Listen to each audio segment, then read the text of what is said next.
17 दिसंबर शनिवार को झारखंड के साहेबगंज से दिल्ली के श्रद्धा हत्याकांड जैसा ही एक मामला सामने आया है। आदिम जनजाति के 22 वर्षीय रूबिका पहाड़ीन के शव के टुकड़े टुकड़े करके उसे जगह जगह पर फेंक दिया गया। मांस के लोथड़ों को कुत्ते निवाला बना रहे थे।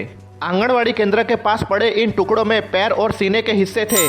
जानकारी मिलने पर पुलिस ने मौके पर पहुंचकर लाश के टुकड़ों को समेटकर जांच शुरू की। जांच के दौरान पुलिस ने शव की पहचान करवाई। लाश जनजातीय समुदाय की महिला रूबिका पहाड़ीन की निकली। इसी बीच पुलिस को महिला के प्रेमी दिलदार अंसारी पर शक हुआ। पुलिस ने दिलदार को हिरासत में लेकर पूछताछ की तो कुछ ही देर में उसने सच उगल डाला। रूबिका दिलदार की दूसरी पत्नी थी। कई वर्षों के मिलने मिलाने के बाद दोनों ने 10 दिन पहले ही निकाह किया था।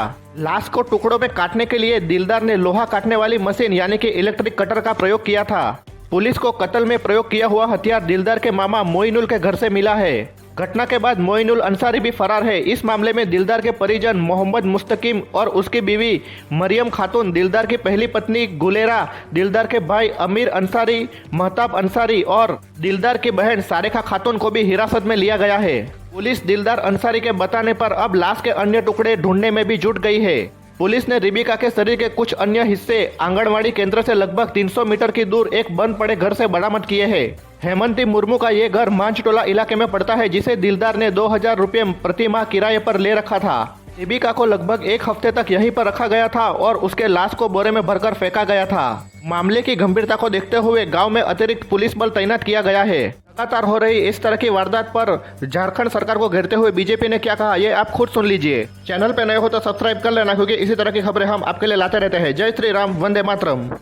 एक पहाड़िया समाज की संथाली बच्ची जो आदिम जनजाति से संबंध रखने वाली बेचारी युवती के साथ शादी करने के बाद कुछ ही दिनों के बाद कई टुकड़ों में हत्या करने का काम दिलदार अंसारी ने किया है।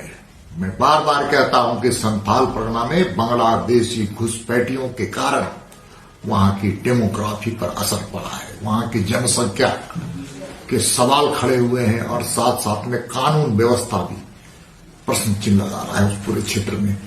और इसका संबंध, दिलदार का संबंध पीएफआई से है, ऐसा मुझे विश्वस्त रूप से पालन हुआ है। इसलिए सरकार, राज्य की सरकार, कानून व्यवस्था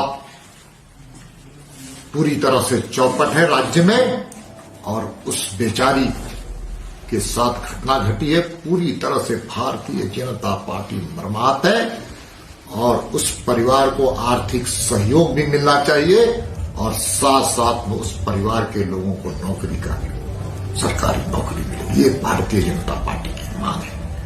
हम पूरे तरह से उसके जो घटना घटी है उसके लिए लगातार संघर्ष करेंगे, आंदोलन भी करेंगे और आने वाले जो विधानसभा के सत्र है, भारतीय जनता पार्टी के विधायक इस विषय को गंभीरता से उठाने का काम करेंगे। देखिए, पूरे देश को झकझोर देने वाले श्रद्धा वाकर हत्याकांड के तरह ही झारखंड में भी एक पहाड़िया आदिम जनजाति की बेटी की हत्या कर दी गई।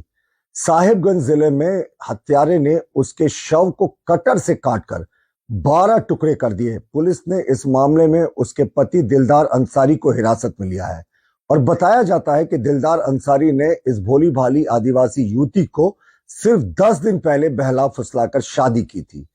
माननीय मुख्यमंत्री हेमंत सोरेन के कार्यकाल में लगातार बेटियों के खिलाफ अत्याचार बढ़ता जा रहा है। रेप केसेस की संख्या रिकॉर्ड स्तर पर पहुंच गई है। बेटियों पर अत्याचार थम नहीं रहा है और अल्पसंख्यक वर्ग से आने वाले कुछ कुंठित मानसिकता के लोगों का मनोबल इतना बढ़ गया है कि वो बहुसंख्यक समाज की बेटियों को लगातार टारगेट कर रहे हैं। हमने पहले भी मांग की थी कि ऐसे विकृत मानसिकता वाले लोगों के तार जो हैं वो प्रतिबंधित संगठन अंसार बंगला से जुड़े हैं, लेकिन सरकार ने इस पर कोई ठोस पहल नहीं की है। तो हम माननीय मुख्यमंत्री हेमंत सोरेन को चेतावनी देते हैं कि अगर इस हत्याकांड का अविलंब खुलासा नहीं हुआ तो हम सड़कों पर होंगे और बेटियों के साथ हो रहे अत्याचार का इस सरकार को मुंह तोड़ जवाब देंगे।